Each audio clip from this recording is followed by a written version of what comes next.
خوږو لیدونکو سلام، ستړي مشئ، وخت مو په خیر. پام وکړئ د نن خبرې ټولګي ته.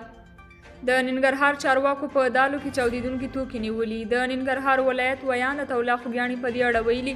د ننګرهار ولایت په تورخم ښارګوټي کې د امنیتي ځواکونو له لوري د پلټنو پر مهال په ټیلر موټر کې ځای پر ځای شوي 26 بورې دالو کې 609 کیلوګرامه چاودیدونکي توکي چې د پاکستان څخه جلال آباد ته یې رالیږدول له 2 تنو رالیږدونکو سره یو ځای ونیول شول. نوموړي زیاته کړې نیول شوو کسانو په خپل جرم اعتراف کړی دی. ولسمشر غني په کابل کې د ایران، هند او بریتانیا له سفیرانو سره کتلي دي. د ارګ د معلوماتو له مخې په دې لیدنه کې د سولې بهیر د پرمختګ په اړه بحث او خبرې شوي او په افغانستان کې د عادلانه او تلپاتې سولې او ثبات پر تامین ټینګار شوی دی.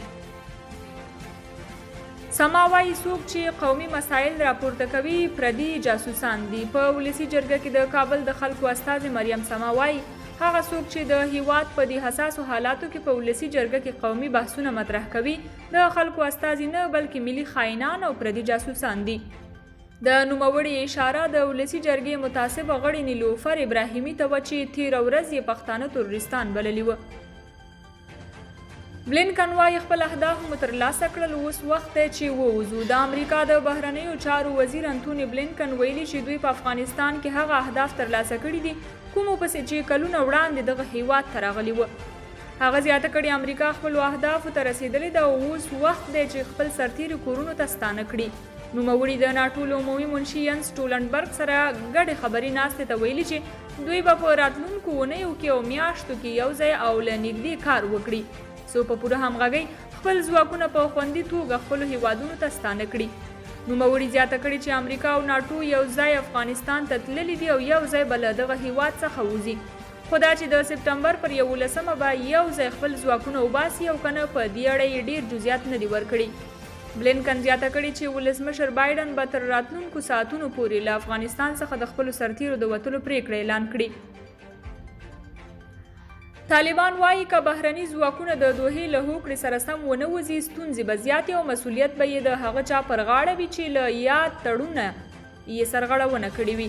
د طالبانو ویان ذبیح الله مجاهد پر خپله ټویټر پاڼه لیکلي د طالبانو غوښتنه دا ده چې ټول بهرني سرتیري د دوحې تړون سره سم په ټاکلي وخت له افغانستان څخه ووځي او په دې توګه به نورو ستونزو ته هم د حل لاره پیدا شي. خو که داسې ونه شي ستونزې به نورې هم زیاتې او مسؤلیت به یې هغه لوري ته متوجه وي چا چې له تړونه له سرغړونه کړې وي. هلمند کې 15 طالب ترهګرو ته مرګ ژوبله واوښته. دفاع وزارت وایي تېره ورځ هوایي ځواکونو د هلمند ولایت ناوې ولسوالۍ اړوند طالب ترهګر په نښه کړل چې په پایله کې 3 طالبان ووژل شول او 2 تنه نور ټپیان شول. عبدالله وایي که طالبان فکر کوي چې د جګړې له لارې به واک ته ورسیږي اشتباه کوي. د ملي مصالحې عالي شورا رئیس عبدالله وایي چې له افغانستان څخه د بهرنۍ ځواکونو له وتلو سره له دغه هیواد څخه د نړیوالې ټولنې ملاتړ پای ته نه رسیږي. نوموړي نن په کابل کې یوې خبري ناستې ته ویلي چې که چیرته طالبان دا فکر کوي چې د بهرنۍ ځواکونو تر وتلو وروسته به له نظامي لارې واک ته ورسیږي نو اشتباه کوي. نوموړي د خپلو خبرو پر دوام زیاته کړې چې د بهرنیو ځواکونو په حضور او غیاب کې د افغان جګړې د حل یوازینۍ لار خبرې اترې دي. عبدالله څرګنده کړې چې روانه جګړه هره ورځ له افغانانو قرباني اخلي او دوام یې د افغانانو د غوښتنو پر وړاندې بې پروایي ده. عبدالله یو ځل بیا پر طالبانو غږ کړی دی چې له تاوتریخوالي لاس واخلي او په هیواد کې د تلپاتې او عادلانه سولې لپاره د لاس په کار شي.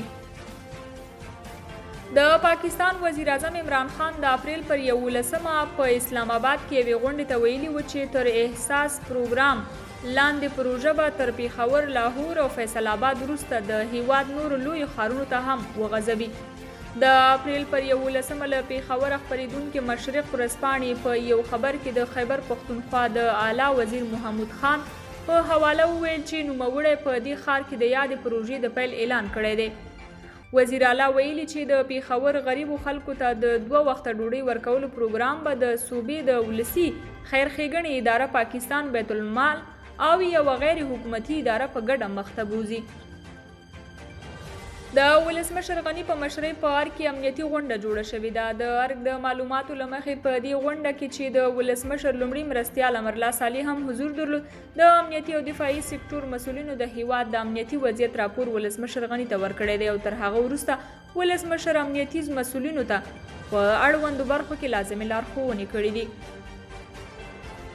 یونما وایي طالبان سوله نه کوي، تاوتریخوالی یې لا ډیر کړی. د ملګرو ملتونو مرستندویه اداره یا یونما وایي طالبانو د تیر کال په پرتله خپلو بریدونو کې 29% لوړوالی راوستی دی چې 1983 کسانو ته یې مرګ ژوبله اړولې ده.